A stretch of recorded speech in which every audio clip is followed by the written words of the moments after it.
Hello everyone, Radhe Radhe. मैं उमा अपने YouTube परिवार को प्रणाम करती हूँ। स्वागत है आप सभी का मेरे यूट्यूब चैनल उमा की दुनिया में। और ये है दोपहर का समय। सुबह के मेरे सारे काम हो चुके थे। बच्चों को सुबह नाश्ते में सब्जी और पराठे बना दिए थे और वो बड़े बेटे ने भी वही खा लिए थे और मैंने अभी कुछ भी नहीं खाया है। और सारा काम निपटाने के बाद फिर मैं अब दोपहर के खाने की तैयारी कर रही थी। दोपहर के खाने में आज बनाऊंगी उड़द की दाल की खिचड़ी, जो मैं काफ़ी समय बाद बनाने जा रही हूँ, क्योंकि उड़द की दाल का प्रयोग मैं कम ही करती हूँ और मूंग की दाल का प्रयोग ज़्यादा करती हूँ। लेकिन आज उड़द की दाल की खिचड़ी बनाऊंगी और वो भी भगोने में, क्योंकि कुकर में किसी चीज़ का टेस्ट और भगोने में, और अगर ये चूल्हे में बनी हो तो इसका स्वाद और भी अच्छा हो। लेकिन क्या बताऊँ, मेरा घर बिल्कुल बंद है और इसी वजह से मैं चूल्हे में खाना नहीं बना पाती और गर्मियों में वैसे भी काफ़ी दिक्कत हो जाती है। पर मुझे चूल्हे का खाना खाना अच्छा लगता है, पर मैं इतना ज़्यादा अच्छे से कर नहीं पाती हूँ, इसी वजह से प्रॉब्लम होती है। तो आज मैं भगोने में बनाऊँगी खिचड़ी, और खिचड़ी वही नॉर्मल तरीके से बनाऊँगी, इसमें तड़का लगा के। और पहले भी तड़का लगा दे के बनाती हूँ और बाद में भी तड़का लगा देती हूँ। और आप ना चाहें तो बाद में ना लगाएं, कोई दिक्कत की बात नहीं है। और कभी कभी तो मैं बाद में लगा देती हूँ और कभी कभी नहीं लगाती हूँ। तो वीडियो अगर आपको पसंद आए तो लाइक करें, चैनल को सब्सक्राइब करें, बेल को ज़रूर प्रेस करें, और आप अपने एक प्यारे से कमेंट के साथ मुझे मोटिवेट ज़रूर करें और अपना प्यार और आशीर्वाद इसी तरह से मेरे साथ बनाए रखें। इसी उम्मीद के साथ वीडियो को आगे बढ़ाती हूँ। और कल मेरी बात आप लोगों से मेनोपॉज के बारे में हो रही थी। तो मेनोपॉज क्या है? मेनोपॉज है रजोनिवृत्ति का समय, यानी कि हमारे मासिक धर्म जब हमारा बंद होने वाला होता है उसे मेनोपॉज बोलते हैं।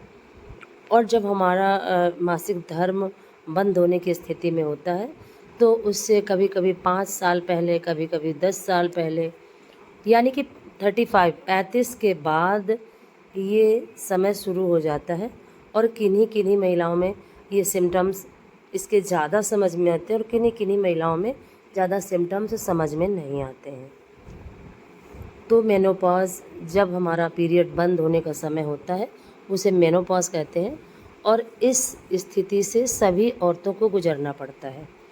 और अगर इसकी जानकारी अच्छी तरीके से नहीं होती है तो महिलाएं काफ़ी मानसिक रूप से परेशान भी हो जाती हैं, जैसे कि मैं भी काफ़ी परेशान हुई, इसीलिए आपके साथ शेयर कर रही हूँ।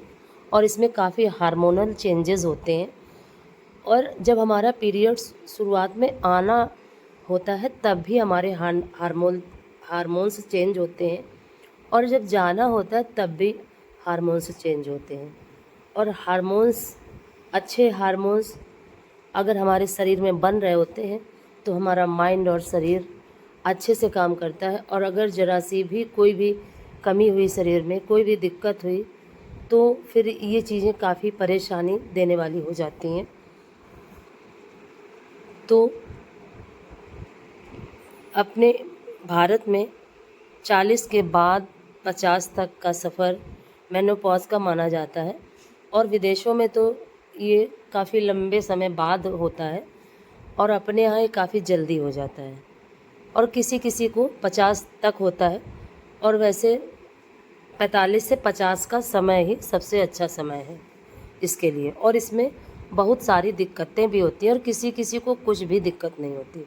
जिसका शरीर स्वस्थ है, जिसका सब खान पान, जिसका मानसिक सिस्टम अच्छा है, जो किसी बिना टेंशन के किसी अच्छे परिवेश में रह रहा है, उसको ये सारी दिक्कतें नहीं होती हैं। और जो भी दिक्कतें होती हैं नॉर्मल होती हैं, जो कि किसी को भी परेशान नहीं करती। और अपने शरीर को स्वस्थ बनाए रखना ही सबसे बड़ी बात है। इसीलिए मैं आपसे इस विषय में बार बार बात कर रही हूँ कि जो गलती मैंने की है, अपने शरीर की तरफ ध्यान नहीं दिया, वो प्लीज़ आप लोग मत करिए।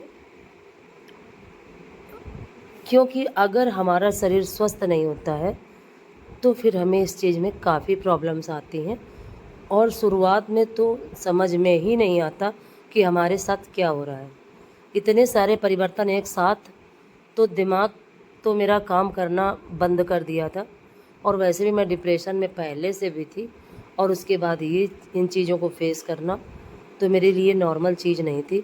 इसीलिए मैं आपके साथ शेयर कर रही हूँ कि प्लीज़ जो भी इस दौर से गुज़र रहे हैं, तो एक बार मेरे इस वीडियो को ज़रूर देखिएगा। और मुझे क्या क्या दिक्कतें हुई मैं आपके साथ वही शेयर कर रही हूँ।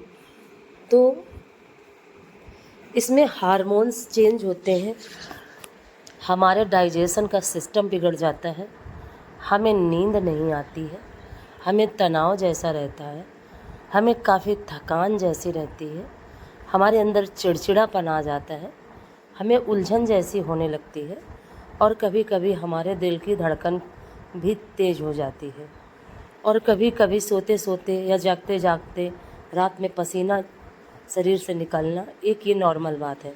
और कभी कभी हमारा बीपी भी बढ़ने लगता है। तो ये जो चीज़ें मैंने आपसे बताई, ये सारी ही मेरे साथ थी। एलर्जी, भूख न लगना, क्योंकि जब हमारा डाइजेशन बिगड़ जाता है तो एक स्वाभाविक सी बात है कि हमें भूख नहीं लगेगी। हाँ, पेट ना साफ होना, मेटाबॉलिज्म कम होना, ये सब मेनोपॉज के ही लक्षण हैं। और इन लक्षणों को मैं नहीं पहचान पाई, जिसकी वजह से मुझे काफ़ी समस्याएं झेलनी पड़ी। तो मैं ये कोशिश करूँगी कि मैं अपने इस सीरीज़ में आप सभी के साथ वो सब बातें शेयर करूं जो मैंने झेली, और जिन चीज़ों को सही करके मैंने अपने को स्वस्थ किया। और उसमें सबसे बड़ी बात है खान पान।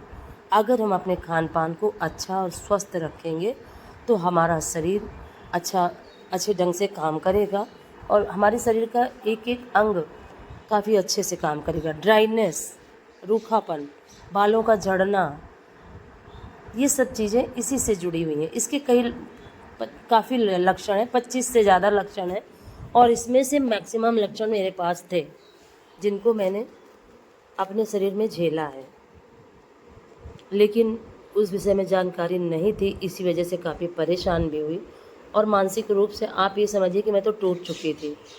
मुझे ये लगने लगा था कि मेरे शरीर में बीमारियों का भंडार हो गया है, पर ऐसा कुछ नहीं था। ना तो वो कोई भयंकर बीमारी थी, ना कोई बहुत ज़्यादा परेशानी थी। बस क्योंकि मैं पहले से ही शरीर से और मन से कष्ट में थी, इसी वजह से ये चीज़ें मुझे काफ़ी बड़ी लगी, और मैं उनको समझ भी नहीं पाई, और इस वजह से मुझे काफ़ी तकलीफ़ें झेलनी पड़ी। तो अगर हम अपने खान पान को अच्छा रखेंगे, स्वस्थ रखेंगे, तो हमारा शरीर अच्छे से वर्क करेगा, और हमारे शरीर में आने वाली जो भी दिक्कतें होंगी वो एक नॉर्मल तरीके से निकल जाएंगी। और उसमें सबसे बड़ी बात है, मैं तो काफ़ी लंबे समय से चाय का सेवन कर रही हूँ, और मैं ये सोचती हूँ कि चाय मेरी छूट जाए, लेकिन छूटने का नाम नहीं लेती। तो मैं ज़्यादा कोशिश भी नहीं करती हूँ कि चलो, एक ही बुरी आदत है मेरे शरीर में चाय पीने वाली, और मैं कई बार दिन में चाय पीती हूँ, और इसको भी मैं छोड़ना चाहती हूँ। चाय भी हमारे शरीर के लिए काफ़ी नुकसानदेह है, और एलर्जी की वजह से चाय पीना मेरे लिए ज़रूरी भी है, क्योंकि ठंडा मैं पी नहीं सकती, नींबू पानी मैं पी नहीं सकती, संतरे का जूस मैं पी नहीं सकती। तो सुबह से हमें कुछ ना कुछ चाहिए, क्योंकि सुबह से नहाने तक का समय जो होता है वो काफ़ी बड़ा होता है। 3 घंटे का वर्क करने से पहले हमें कुछ ना कुछ पीना होता है, और उस पीने के लिए मैं चाय पीती हूँ, जो कि अच्छा नहीं है। आप लोग और भी कुछ एनर्जिकल ले सकते हैं, नींबू पानी जिसमें सबसे बेस्ट है। और उसके बाद आता है नाश्ता, और नाश्ता हर हाल में हमें 7 से 9 के बीच में कर लेना चाहिए, जो कि हमारे शरीर के लिए काफ़ी ज़रूरी है, और जो मैंने नहीं किया। मैंने कभी भी नाश्ता नहीं किया, और यही मेरी सबसे बड़ी गलती थी। और जब धीरे धीरे वीकनेस आने लगती है, जब धीरे धीरे शरीर हमारा कमज़ोर होने लगता है, और जब शरीर हमारा मेनोपॉज के समय भारी होता है, क्योंकि शरीर फैट बनाता है और फैट की वजह से मेनोपॉज़ में फैट की वजह से ही मेनोपॉज़ काफ़ी आसानी से निकल जाता है ये समय, और शरीर अपने आप फैट बनाता है। और ये फैट जब बढ़ता है शरीर में, जो मेरे साथ हुआ, तो इतना कष्टकारी था मेरे लिए ये चीज़। एकदम से मेरा शरीर बढ़ा और फिर पैरों में दर्द, घुटनों में दर्द, इतनी सारी एक साथ समस्याएं, क्योंकि खून की कमी, विटामिन्स की कमी, कैल्शियम, मिनरल्स, सारे तत्वों की कमी हो जाती है। हमारी हड्डियां कमज़ोर होने लगती हैं मेनोपॉज़ के समय से।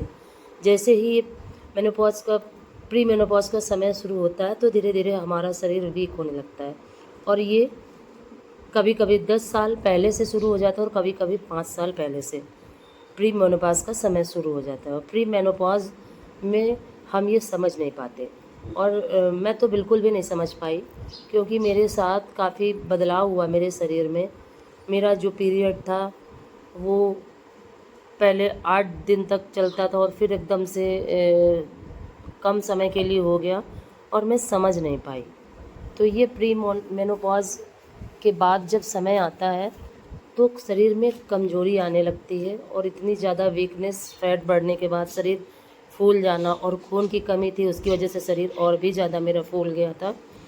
और इन सब चीज़ों की वजह से मुझे काफ़ी दिक्कत हुई, और मुझे लगा कि अब मैं नहीं बच पाऊँगी। लेकिन जानकारी ना होने की वजह से ही मेरे साथ ऐसा हुआ।